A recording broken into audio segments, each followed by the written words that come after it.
Fake Good One here, and eventually we will like, subscribe, share, comment, all that good stuff, help promote and rank up my channel. Only takes a moment. Anyways, we're back to review the season finale, our series finale, either way it turns out, of WandaVision episode 9. And spoiler warning, this will be your only warning. That goes without saying, because there's no way to talk about this without exposing everything. But WandaVision, the season finale, was a massive success, yet equally a disappointment. Now, to be fair, before you start just jumping in on me, to be fair, only a disappointment because of my own expectations and promotional trolling. Paul Bettany teased an actor he's always wanted to work with, which turned out to be himself. Elizabeth Olsen teased a Mark Hamill, Luke Skywalker, Mandalorian-sized cameo that we didn't really get, and the stunt casting of Evan Peters as Quicksilver, which unfortunately turned out to just be... You're Ralph Boner? Didn't have any real connections to the alternate versions of Fox that we know Disney absorbed. The Marvel Cinematic Universe absorbed all the X-Men films, and this Quicksilver that everybody was expecting to be more, because in the reality of the show, Wanda doesn't know that that there's another version of Quicksilver.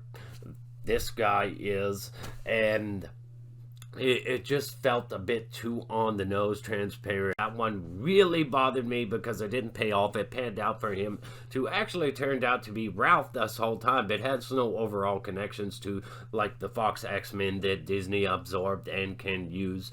And this, it's just the stunt casting, and it feels really tasteless to troll people in this manner, because WandaVision is said to be the kickoff for Spider-Man 3 and Doctor Strange 2 Multiverse of Madness. Spider-Man 3 has reportedly has a lot of actors from different Spider-Man franchises reprising their roles in a multiverse situation. It's said to be WandaVision said to be the kickoff. Spider-Man 3 it's a three-parter, and it all concludes with whatever happens in Doctor Strange 2 Multiverse of Madness.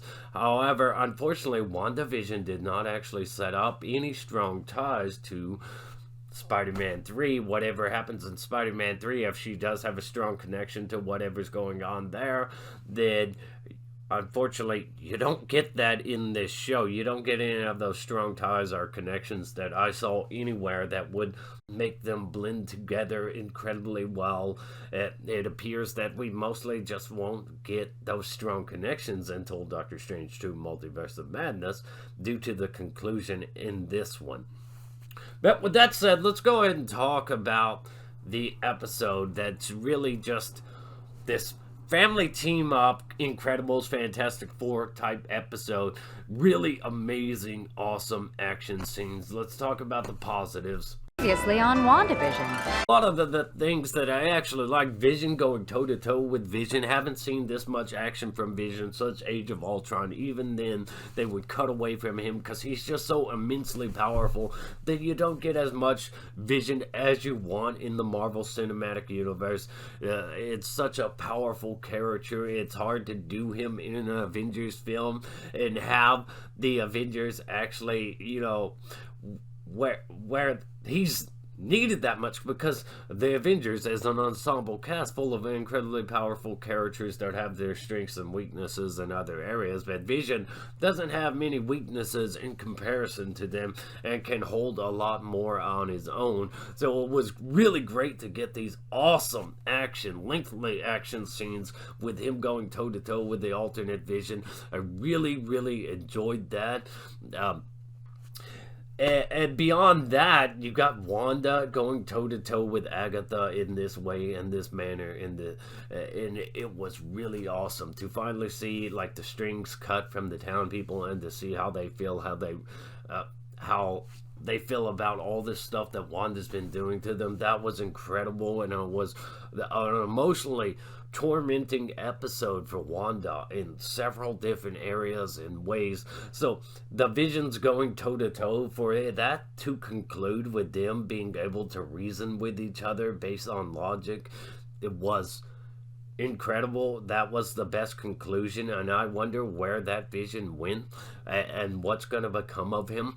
So there is absolutely more to look forward to, and when it comes to Agatha, ultimately Agatha just being the villain, and while it still alludes to that there may be somebody pulling her strings, it really is a massive disappointment that there's no larger villain like Nightmare, Mephisto in here.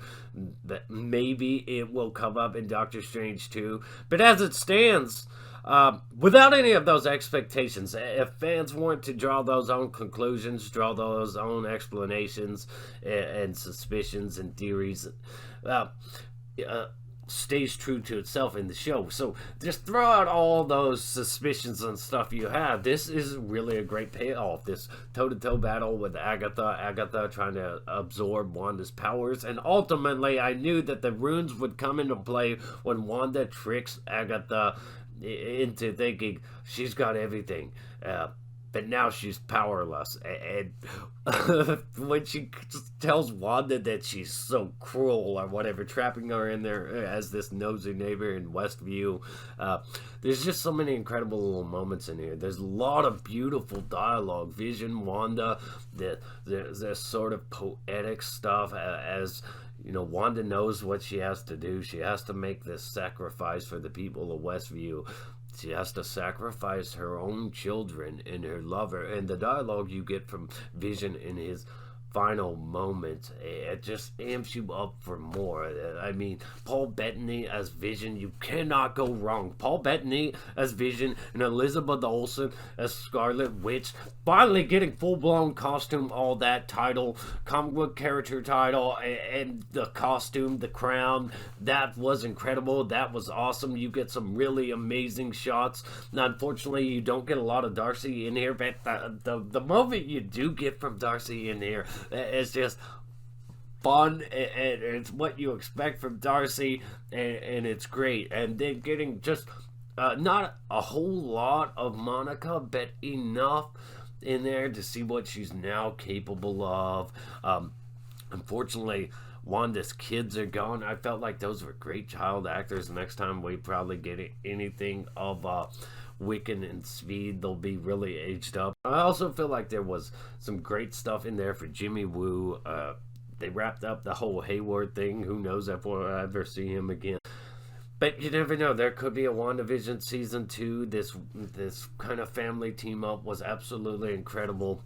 But Monica Rambeau, they're in the end credits. You get 2 scenes. One of them's Monica Rambeau, and they're teasing the Nick Fury show, the S.W.O.R.D show, as a Skrull comes to collect Monica on behalf of who I assume is Nick Fury. So that was interesting, but at first I was really disappointed, like, oh man, this better not be the only in-credits scene. But you do get to see Wanda studying the Darkhold, which was a big question I had. Where the hell did the book go? Wanda had the Darkhold studying it, and it looked really cool. It teases that her kids still exist in some way, shape, or form, and she's gonna go get them. You know, I mean, this is Scarlet Witch.